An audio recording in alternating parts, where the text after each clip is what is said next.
किसी चौराहे पे लाल बत्ती पे गाड़ी, जहां पर चौराहे आता वहां पर ही गाड़ी रुकी, ऐसा कोई कांच माच बजाने वाला नहीं मिला। एक आध जगह कहीं मिला था, तो वो एक आध जगह कहीं का बजा रहा था, पर इतना इतना भिखारी नहीं दिखा हमको।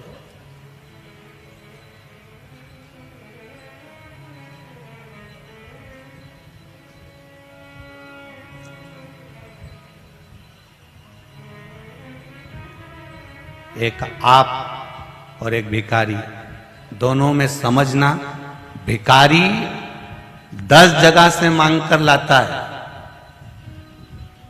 10 दरवाजे से ठोकर खाकर लाता है, 10 दरवाजे से मांग कर लाता है, उसके बाद भी 10 जगह का खाना खाकर भी एंजॉय फुल जिंदगी जीता है, खुश की जिंदगी जीता है, आनंद की जिंदगी जीता है। और एक कमाने वाला व्यक्ति दिन भर दुकान पर काम कर रहा है, भरा भराया टिफिन रखा है, तो भी रोटी खाने की फुर्सत नहीं है। अब समझ में नहीं आता उसको भिखारी कहें कि इसको भिखारी कहें।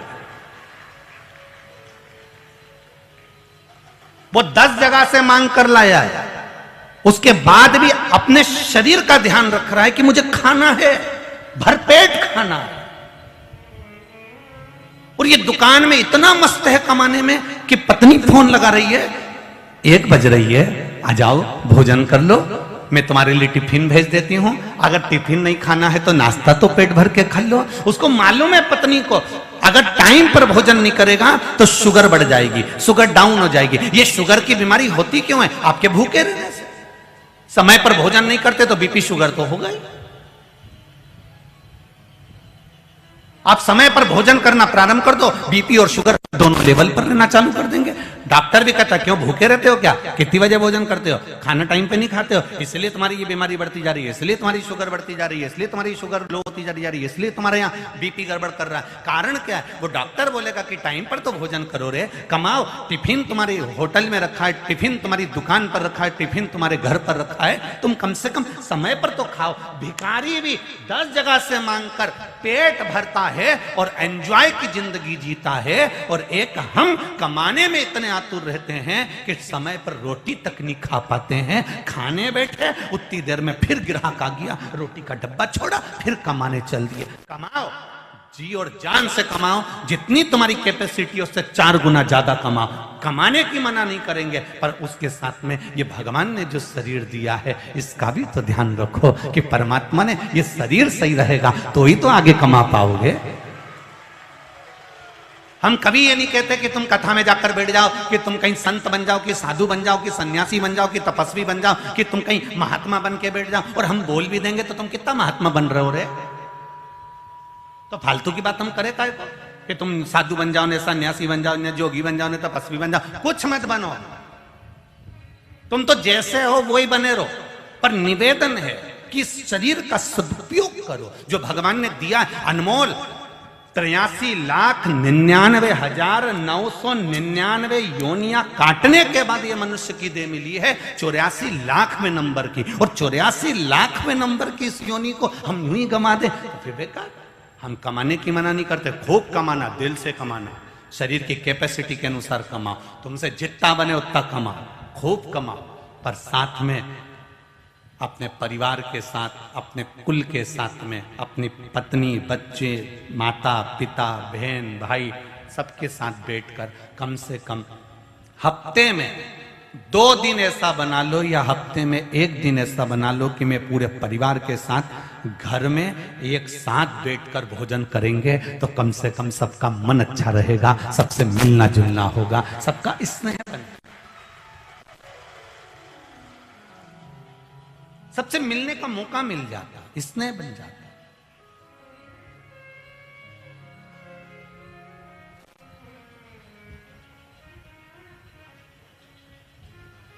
मैं बहेड़िया परिवार से कहूंगा, बहेड़िया जी हम लोग कथा करने के लिए परली बैजनाथ सोमानी जी के यहां गए थे। यहाँ सूरत वाले सोमानी जी भी बैठे हैं, उनको भी स्मरण होगा। हम परली बैजनाथ गए थे कथा सुनने के लिए। तो कथा करने के लिए जब परली बैजनाथ गए,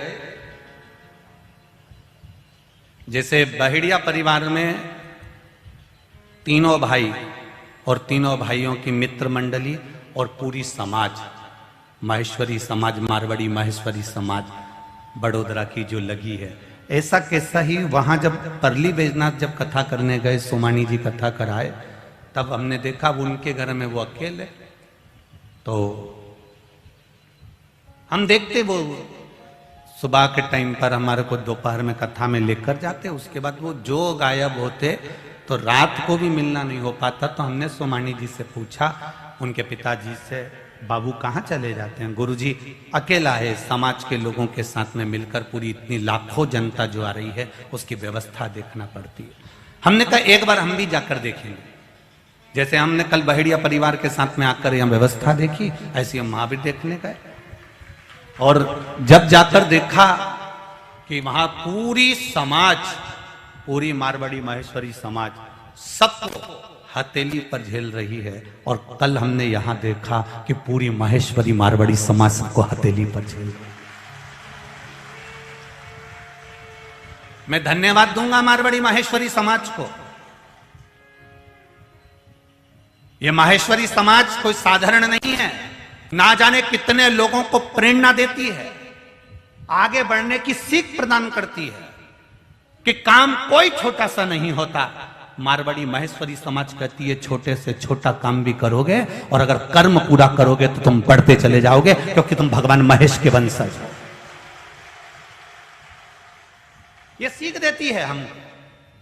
कल बहुत अच्छा लगा, बहेड़िया परिवार के साथ हम यहाँ आए और हमने देखा संपूर्ण सब माहेश्वरी बंधु और ना जाने कितने कितने भाई बहन सब लगे हुए हैं आनंद के साथ में, और कई कई संस्थाएं भी लगी है। एक कोई बहनों की संस्था भी यहाँ पर लगी है, कोई चाय बना रही, कोई कॉफी बना रही, कोई कुछ बना रही, कोई कुछ। देखकर प्रसन्नता, उसको देखकर एक आनंद की अनुभूति हुई।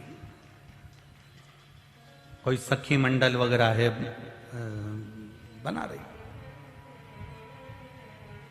कितना कितना प्रेम।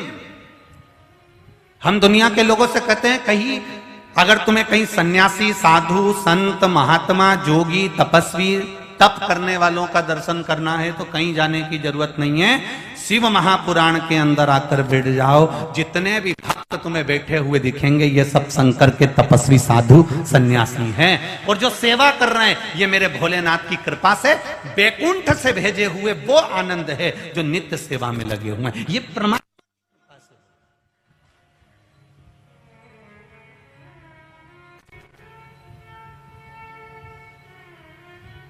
ये सीखना चाहिए।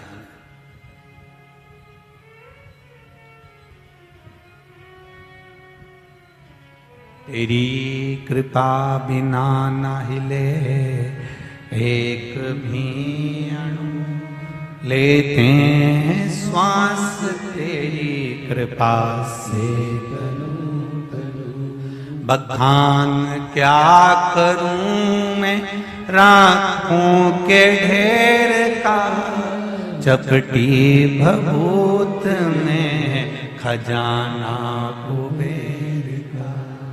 हे गंगधार मुक्ति द्वार ओमकार तू, आयो शरण तिया